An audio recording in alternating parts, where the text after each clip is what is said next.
بص يا صديقي، لو انت دخلت مجال الربح من الانترنت قبل كده او حتى بتفكر تدخل وحاسس انك بدأت في كذا حاجة وما كملتش في ولا حاجة، فخليني اقول لك على حاجة بصراحة.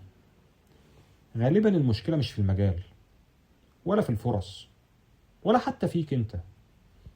المشكلة في الاختيار. ناس كتير بتدخل المجال ده بعقلية اي حاجة تجيب فلوس وخلاص، ومن هنا بيبدأ التعب الحقيقي. في الفيديو ده انا مش هقول لك اشتغل في ايه وما تشتغلش في ايه، ولا ايه احسن طريقة للربح من الانترنت. انا هساعدك تفهم انهي طريقة تناسبك انت، مش ايه الطريقة اللي ماشية مع غيرك. ولو في اخر الفيديو حسيت انك شايف نفسك اوضح، يبقى كده احنا ماشيين صح. قبل ما نخش في ايه الانواع وايه الطرق، لازم نتفق على حاجة مهمة جدا. مفيش طريقة واحدة تنفع لكل الناس، واي محتوى بيتكلم عن الربح من الانترنت من غير ما يسألك انت شخصيتك ايه وعايش ازاي وتستحمل ايه، فده محتوى ناقص. طرق الربح من على الانترنت كتير جدا، وفي منها اللي بيحتاج راس مال كبير، وفي منها اللي بيحتاج خبرة كبيرة في مجال معين.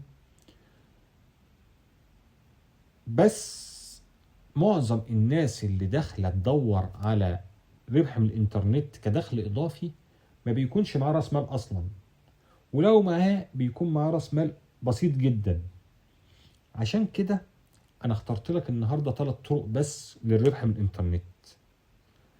ال3 طرق دول اكتر الطرق انتشار واكتر الطرق الناس بتدخلها، مش عشان هم الطرق الوحيدة، لكن لان الاختيار الغلط فيهم هو سبب فشل واحباط ناس كتير جدا.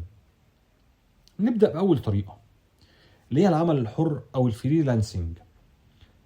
العمل الحر يعني انك تبيع المهارة بتاعتك قصاد فلوس، لكن الحقيقة انت ما بتبيعش مهارتك بس، انت بتبيع وقتك وتركيزك. خلينا اديك صورة واقعية. لو شخص مثلا بيعرف يكتب او بيعرف يصمم دخل المجال ده، في دماغه ايه؟ ان اول ما يشتغل الدخل هيبقى ثابت، والواقع ان اول شهر مفيش شغل اصلا، تاني شهر في شغلانة صغيرة.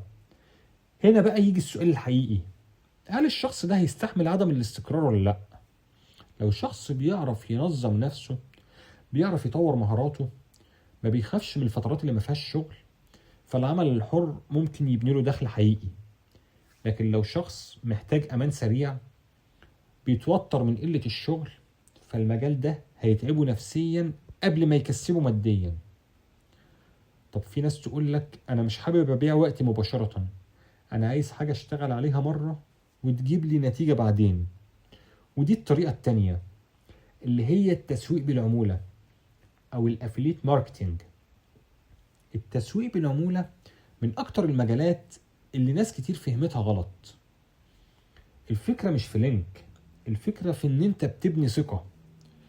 ناس كتير تدخل المجال ده وتعمل صفحات وتعمل لينكات وتستنى تبيع، وطبيعي جدا ما تبيعش وما تحصلش اي ناتج. ليه؟ لان محدش بيشتري من شخص مش فاهم هو بيقول ايه اصلا. اللي بينجح في الافليت مش اللي بيبيع، لكن اللي بيساعد الناس انها تاخد قرار صح. الافليت عامل زي مناديب المبيعات على ارض الواقع بالظبط. الفرق ما بينهم ان ده اونلاين وده على ارض الواقع. لازم العميل يكتسب ثقة فيك عن طريق مثلا ان انت بتشرح له المنتج بتاعك، بتعمل له مقارنة بسيطة، بتعمل له تجربة، بتجيب له رأي صادق. الافليت مناسب للشخص الصبور اللي بيحب التحليل ومستعد يبني محتوى حقيقي، ومش مناسب للشخص اللي عايز نتائج بسرعة، اللي مش حابب يتعلم تسويق اصلا، الشخص اللي بيزهق بسرعة. طيب، في ناس لا حابة تبيع مهارة ولا حابب يبيع منتج. ناس حابة تشارك افكارها وتبني جمهور.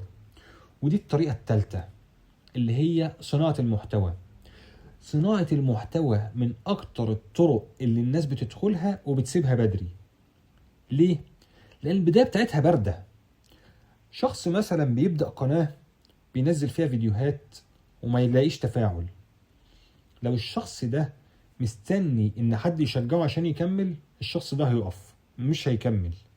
لكن لو فاهم ان المحتوى عبارة عن استثمار طويل الاجل، ده اللي هيكمل، وان التحسن بيجي بالتدريج، ده الشخص اللي هيكمل ويوصل. المحتوى مش اسرع طريق للفلوس، لكن من اقوى الطرق لبناء مصدر دخل دايم.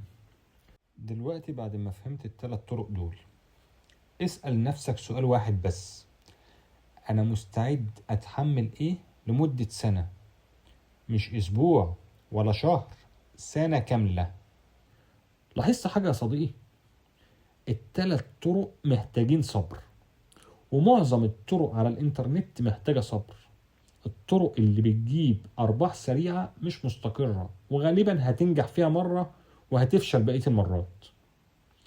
الاختيار الصح مش هيخليك غني بسرعة، لكن هيخليك تكمل، واللي بيكمل هو الوحيد اللي بيوصل.